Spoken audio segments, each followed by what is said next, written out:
Hi folks, Happy New Year. I'm Avery Manko with another Marketing Munchy. I'd be willing to bet that many of you watching this may have made some sort of resolution to market your business in 2012. Well, you don't need me to tell you that the economy is still in the toilet, but there are some signs of life. That said, there are a lot of folks that are still reluctant to invest any money in marketing due to the fact that they have a fear that they might be throwing their money out the window due to this terrible economy. Well, what I'd like to show you is that this type of thinking is totally incorrect, and that marketing your business during an economic downturn could turn out to be an incredible opportunity for you.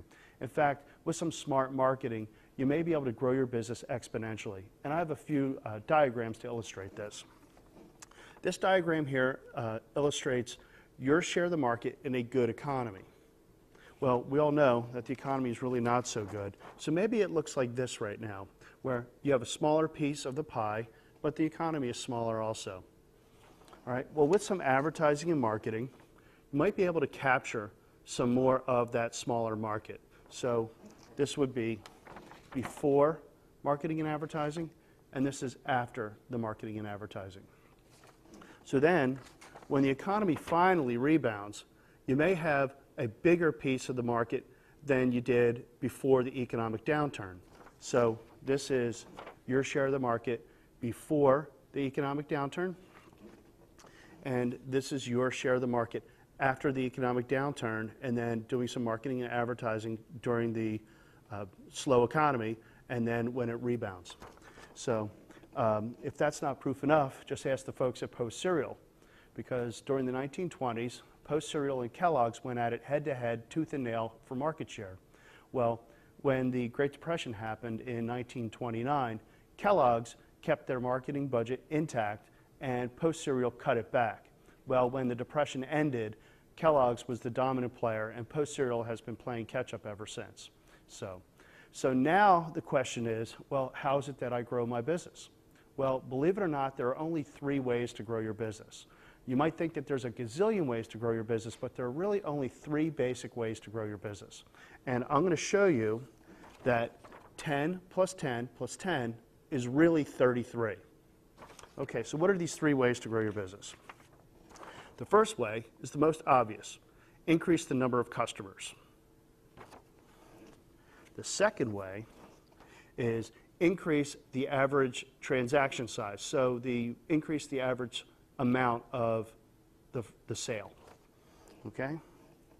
Number 3 is increase the number of times a customer buys from you, so increase the frequency of purchase. So let's do some math. So let's say you have 1,000 customers, and they buy on average $100 at a time, and they buy twice a year. Okay, so when you do the math, 1,000 times 100 times 2 is $200,000 in sales revenue. Now, what would happen if you increase all 3 areas by 10%? Now you have 1,100 customers who spend an average of $110, and they buy 2.2 times a year. And that is $266,200 in sales revenue. Now I'm going to stop here for a second. You're going to say, well, how does somebody buy from you 2.2 times a year? Well, really, that's just an average. There's going to be some folks that are going to buy 1 time. There's going to be some folks that are going to buy 5 times. So it's just simply an average. So now, when you subtract 266,200, or rather 200,000 from 266,200, you get $66,200. And then when you divide that by $200,000, you get a 33% increase in sales revenue. Okay, so what are some ideas to help you grow your business in those 3 areas 10%? Well, to increase the number of customers, more leads, which is the most expensive way to grow your business. Increase your conversion rate of prospects to clients, which means you just got to be a better salesperson. Reactivate old customers, and more referrals. Now I'm going to step aside for a second. I've been doing this for many, many years, and I can tell you that the reactivating of old clients is the low-hanging fruit. It's frankly probably the easiest way to grow your business, because a lot of times old clients get put on the back burner, and it's just very easy to contact them and just to see how they're doing, and perhaps you can get some business from it. And I've seen it happen many, many times. Okay, the second one, increase the average sale. Upselling and cross-selling. Well, what's upselling? Upselling is when you go to a fast food restaurant and they ask you to supersize it. So when you supersize it, they just upsold you. And then cross-selling is when you go to, like if I went to a men's store and I bought a suit and they asked me to buy a belt, that would be a cross-sell.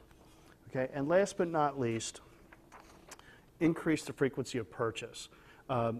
Some ideas, just a few ideas. Customer-only sales or a private sale, rewards and loyalty programs, and just staying in touch with your clients, as I mentioned earlier. I hope this has been helpful. It's been very brief, and I just wanted to touch on a few ideas that might help you grow your business. So until next time, happy marketing, happy New Year. Thank you.